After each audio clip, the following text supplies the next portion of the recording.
শিলাবৃষ্টিতে ব্যাপক ক্ষতি সবজি থেকে ধান চাষে, মাথায় হাত কৃষকের। কি করে চলবে সংসার, ভেবে কুল পাচ্ছেন না চাষিরা। আবহাওয়া দপ্তরের পূর্বাভাস মতো গত দুদিন ধরে ঝোড়ো হাওয়া এবং বজ্রবিদ্যুৎ সহ শিলাবৃষ্টি হয়। জানা গেছে বাঁকুড়ার খাতড়া, হিরবাদ, রানীবাদ এলাকায় ব্যাপক বৃষ্টি হয় এবং শুক্রবার খাতড়া, রানীবাদ সহ বেশ কিছু এলাকায় ব্যাপক শিলাবৃষ্টি হয়। আর তাতেই মাথায় হাত চাষিদের, কারণ বৃষ্টি ও শিলাবৃষ্টিতে ব্যাপক ক্ষতি হয়েছে চাষে। একদিকে যেমন ধানে ক্ষতি হয়েছে, তেমনি এই সময় তরমুজের চাষ হয়। শিলাবৃষ্টিতে তরমুজ চাষেরও ব্যাপক ক্ষতি হয়েছে। তরমুজ চাষ বেশ ব্যয় সাপেক্ষ। শিলাবৃষ্টিতে অধিকাংশ তরমুজ গাছ নষ্ট হয়ে গেছে, ফলে চিন্তার ভাঁজ চাষির কপাল। অনেক এই যে পেঁয়াজ লাগা ছিল 10 কাঠার মতো, খসলা আছে 2 বিঘা মতো, সব ইয়েতে ফুলে নষ্ট করে দিয়েছে, একদম ভেঙে দিয়েছে সব।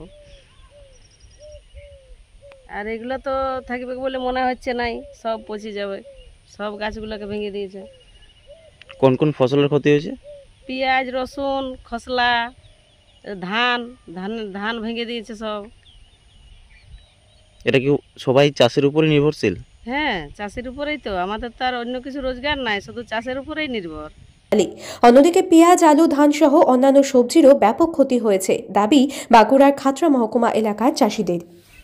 কতটা জমিতে ক্ষতি হয়েছে? হয়েছে ভাই, বিঘা কান্নাকের মতন ওঠে। বিঘা খানেক? কি সব ক্ষতি হয়েছে?